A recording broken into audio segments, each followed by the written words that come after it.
Ergamaan addaa Eeyuu Olusengoo Obasanjoo aangoota Tigraay waliin mari'achuuf Maqalee galan.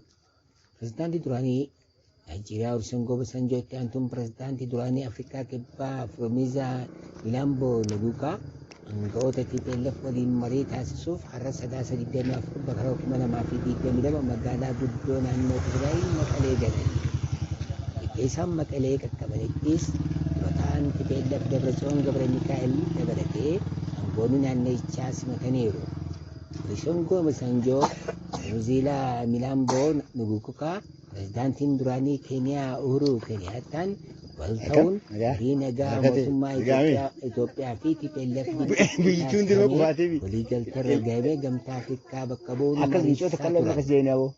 waliigaltee nagaa Afrikaa kibbaatti taasifameen torbaanan booda ammoo Keeniyaa Naayiroobitti yeroowwan waraanaa jidduutti haala hojiirra oolmaa waliigaltee irra gahameera.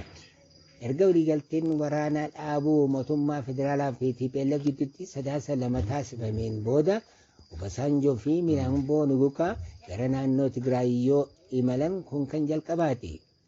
Jaarsoliin kanneen haaluma qaama yaalii hojiirra oolmaa waliigaltee nagaa mootummaa federaalaa fi TPLF gidduutti mallattaa'een hordofuun ammoo naannoo Tigraay kan waraanaan miidhamte kan deeman.